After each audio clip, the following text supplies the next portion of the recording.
खबर मुजफ्फरपुर के बिहार से है, जहां पर जिले के मुसहरी प्रखंड के अंतर्गत जिला परिषद क्षेत्र संख्या 29 के जिला परिषद उम्मीदवार अखिल राज उर्फ अखिल पासवान से हमारे संवाददाता अभय कुमार श्रीवास्तव ने बातचीत की। उनका कहना है कि जनता के कहने पर ही मैं चुनाव मैदान में आया हूं। ग्रामीण अगर मौका देते हैं तो अपने क्षेत्र में भ्रष्टाचार और दलाली मुक्त काम करूँगा। आइए देखते हैं मुजफ्फरपुर बिहार से अभय कुमार श्रीवास्तव की इस स्पेशल रिपोर्ट में। बिहार त्रिस्तरीय पंचायत चुनाव का प्रचार, पांचवा चरण चुनाव का प्रचार अब समाप्ति पर आ गया है। जितने भी प्रत्याशी हैं अपने अपने क्षेत्र में अपने अपने ग्रामीणों से मिल रहे हैं, अनेकों वादे कर रहे हैं। आरोप और प्रत्यारोप का दौर जारी है। इसी संदर्भ में हम आप पहुंचे हैं मुजफ्फरपुर जिला के मुसहरी प्रखंड अंतर्गत भगवानपुर में, और भगवानपुर में जिला परिषद क्षेत्र संख्या 29 से अखिल राज उर्फ अखिलेश पासवान जी हैं, जो ग्रामीणों के कहने पर इस बार मैदान में उतरे हैं। कई वर्षों से वह समाज का सेवा कर रहे हैं। कोविड-19 में भी समाज के बीच में रहकर उनके हर सुख दुख में बराबर का सहयोग किए हैं। आइए उनसे जानना चाहते हैं कि किस उद्देश्य के साथ वो इस चुनाव में उतरे हैं, उनकी क्या सोच है और क्या वो रणनीति बनाए हैं। आइए उनसे बात करना चाहते हैं। आप अपना पूरा परिचय दीजिए। जी नमस्कार, मेरा नाम अखिल राज उर्फ अखिलेश पासवान हुआ। मेरा रेसिडेंशियल आईडी भगवानपुर नियर पोखर हुआ, मुजफ्फरपुर। जी, हम आपसे जानना चाह रहे हैं कि आपने जिला परिषद क्षेत्र संख्या 29 से ही लड़ने का क्यों फैसला किया? सर, फैसला इसलिए लिया गया कि सीट जो है सो मेरा आरक्षित है, ठीक है ना। और आरक्षित होने के कारण हमारे जितने जो प्रत्याशी भाई हैं, जिसमें काफी समय तक देखा गया है कि सीट आरक्षित होने के कारण इसमें कुछ अज्ञान की कमी रही है। और उस कमी को दूर देखते हुए हम खुद को अपने आप खड़ा किया। क्या ग्रामीणों के कहने पर आपने मैदान में उतरा है? जी सर, ग्रामीणों के कहने पर हम खुद को उतारे। अच्छा, इन 5 सालों में वर्तमान जिला परिषद के द्वारा विकास कर रहा है? सर, विकास तो जो हुआ है सो हमारे ग्रामीण भाई लोगों के सामने है, या आप जो देख रहे हैं वैकल्पिक तौर पर हर एक गली और जो अपना लोकेलिटी है उसमें देखने के लिए हर एक चीज मिल रहा है। विकास क्या हुआ है? मतलब विकास नहीं हुआ? नहीं हुआ, कागजों में सिमट कर रहा है। जी जी जी। आप मैदान में आए हैं, क्या सोच लेके आए हैं, क्या करना चाहते हैं?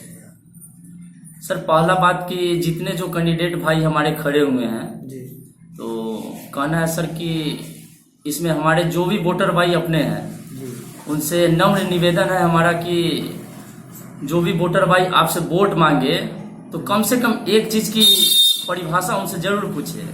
आप जिस पद से लड़ रहे हैं उस पद के लिए आपका क्या अपना ये है, तो उसमें पूछना है सर कि पद की प्राथमिकता जो होनी चाहिए, ताकि खुद में आपको खुद के लिए लायबिलिटी है या नहीं है जिस पद के लिए आप लड़ रहे हैं। तो पद की प्राथमिकता समझ में आ जाए, उसके बाद ही वोटिंग का खुद फैसला आप वोटर भाई लोग ले। समाज के लिए क्या करना चाहते हैं? समाज के लिए सर, जो भी अव्यवस्थित रूप से जो भी हमारा पड़ा हुआ जो भी आगे का कार्य है उस कार्य को हम पूर्ण सफल करना चाहते हैं। सिंचाई के क्षेत्र में आप क्या करेंगे? सिंचाई के क्षेत्र में सर जो समस्या दिख रहा है तो उस समस्या को आगे अच्छी तरह करने का कोशिश समाधान करें। जी, समाधान। शिक्षा में क्या करेंगे? शिक्षा में सर हमारे हर एक पंचायत, हर एक वार्ड में हमारे सरकार की तरफ से जो भी एजुकेशन के लिए व्यवस्था की गई है उसमें काफी बेटर तो है ही, पर उस पे लोगों का ध्यान जाता नहीं है, ताकि उसका गलती हमारे अपने समाज के भाई लोगों पर है या हमारे जो व्यवस्था करने वाले हमारा जो अपना खुद का हो गया ब्रांच, इस चीज को देखा जाए कि आखिरकार की गलती कहाँ है एजुकेशन में, हमारे खुद अपने नागरिक हमारे अपने समाज के लोगों पे है या जो ब्रांच चल रहा है उस पे है। जागरूकता क्यों नहीं है? जागरूकता लाने का काम करें। जी, जागरूकता लाने का काम करें। महिला के लिए क्या सोचा है? महिला के लिए सर सोचे हैं जो अशिक्षित महिला हो या पढ़ी लिखी हो, उनके हर एक उद्देश्य को उनको कारगर बनाने के लिए, चाहे वो किसी भी फील्ड में हो। स्वावलंबी बनाने के लिए क्या सोचा, क्या कुछ कुटीर उद्योग वगैरह स्थापना करके स्वावलंबी बनाना महिलाओं जी जी जी जी सोचे है सर कुटीर उद्योग वगैरह का करके, जिससे कि स्वावलंबी बने, अपना खुद अर्न करे, जी अपने परिवार को चलाए। जी जी सर। चलिए ठीक है। आपके यहाँ मूलभूत सुविधा जैसे ग्रामीणों को दिया जाता है, जैसे राशन हुआ, जी वृद्धा पेंशन हुआ, जी सर, विधवा पेंशन हुआ, जी प्रधानमंत्री आवास योजना है, जी। तो क्या इसमें क्या किसको मतलब क्या स्थिति है आपके यहाँ? सर स्थिति तो हमारी यही है कि हमारी जो पूर्व व्यवस्था है सो किसी से कुछ छिपा हुआ है नहीं। जी हमारे 29 क्षेत्र का जो भी हाल है हर एक व्यक्ति अपने हिसाब से जान रहे हैं। जी। और इसमें जहाँ तक कि देखा जाए कि राशन हो या अदरवाइज और भी योजनाएं हैं, उस योजनाएं में देखना है कि यदि राशन कार्ड के आखिरकार की परेशानी हमारे गरीब भाई को हो रहे हैं तो क्यों हो रहा है। जी। तो इसमें सर देखना है कि उसका राशन कार्ड में क्या क्या प्रोसेसिंग होता है बनने का, और हमारे जो गरीब तबके लोग हैं उनको क्या परेशानी होती है राशन कार्ड बनवाने में, ताकि वो सुविधा ले सके। और उनके साथ परेशानी उठाते हुए भी असुविधा हो जा रही है। तो इसका कारण क्या है?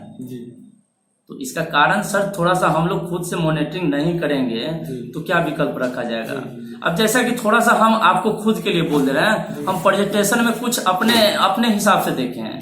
जैसे जिन भाइयों का राशन कार्ड नहीं है, जो हमारे क्षेत्रीय स्तरीय जो भी कार्यरत रहे हैं, तो उनमें देखा गया कि राशन कार्ड के लिए भी कुछ पैसा का लेन देन होता है, ताकि डिमांडेड भी रखा गया है। एक राशन कार्ड बनाएंगे तो 1200 रुपया उसके लिए हम चार्जेस लेंगे। इस परिस्थिति को हम देखते हुए काफी कुछ लोगों से कन्वेंस किए और औरों को भी बोले, ताकि हम अपने समाज के बीच में इस बात को रख सके। बहुत सारी उपलब्धियां के बीच में भी सरकार देती है, पर उसमें कि हमारे जो मीडिएटर लोग जो मिडिल पॉइंट के हो गए, उस पॉइंट को जरा सा देखा जाए सर। जी जी जी। वही लोग बनकर करते हैं चीजों। जी जी। जिसकी वजह से लोग कि बिना पैसे का कोई काम नहीं होता। जी। जहाँ तक कि वृद्धा पेंशन भी एक मुफ्त सेवा होनी चाहिए, और उस सेवा को प्रदान करने के लिए एक बुजुर्ग से भी डिमांड किया जाता है, ताकि इस बात को हम नहीं बोल रहे हैं, हमारे जो जितने नागरिक भाई है, हमारे जो भी पंचायत स्तरीय लोग हैं, ये सारे लोगों का कहना है।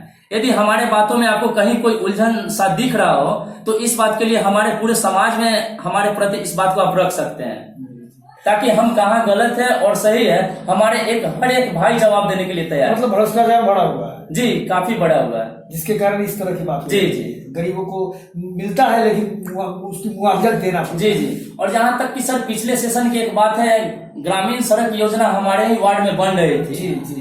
तो कुछ पहलू को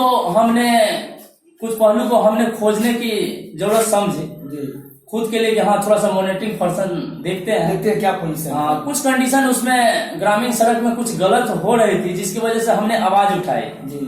और उस आवाज को उठाते हुए क्रम में हमको बाई पोस्टेड जो प्रेजेंट के जो करा रहे थे कार्यरत जो थे, तो हमको अनाप शनाप शब्द में भी काफी कुछ कहा। आप ग्रामीणों को क्या संदेश देना चाहते हैं? जी सर, ग्रामीणों को हम संदेश ये देना चाह रहे हैं कि ताकि हमारे ग्रामीण जो भी भाई है हमारे 29 क्षेत्र के, जो कि आप किसी को भी वोट करें, ठीक है ना, तो उस वोटिंग के साथ कम से कम उनकी महत्वता को समझें और जो पद की प्राथमिकता को समझे। हमारा नम्र निवेदन है कि आप उन्हीं को वोट करें। यदि इस चीज की ज्ञान नहीं हुई तो काफी जो परिस्थिति है सो अव्यवस्थित रूप से जो भी पड़ा हुआ है वो कंडीशन और बढ़ जाएगा। रिक्वेस्ट है हमारी, विकल्प नहीं लेता उस वक्त, ताकि काम जो हो रहा है सो सही होना चाहिए। और ग्रामीण स्तरीय जो रोड ढलाई हो रही थी उसमें कुछ काफी चीज हम फॉल्ट देखे। जी जी। तो फॉल्ट देखने के बाद में उनसे हम सवाल जवाब किए, तो उन्होंने मेरे सवाल जवाब को नहीं रखा। आप बोले कि आप क्या है, आप इंजीनियर हो कि क्या है, तो हमने अपना परिचय दिया कि हम एक ग्रामीण हैं और ग्रामीण के साथ साथ हम एक भारतीय भी हैं, और हमारा एक हक बनता है कि हमारे घर के या हमारे पड़ोस के या हमारे क्षेत्र का जो भी कार्यरत होता है उसकी हम सुविधा और असुविधा के लिए हम जानकारी ले दे सकते हैं। चाहे हम खुद एक रिक्शा ड्राइवर हो या एक IPS अफसर हो, हमारा हक और अधिकार है कि एक दूसरे के लिए हम खोज सकते हैं। चलिए, आप जनता से मिलते हैं, ग्रामीणों से मिल रहे हैं, तो ग्रामीणों का रुझान क्या है?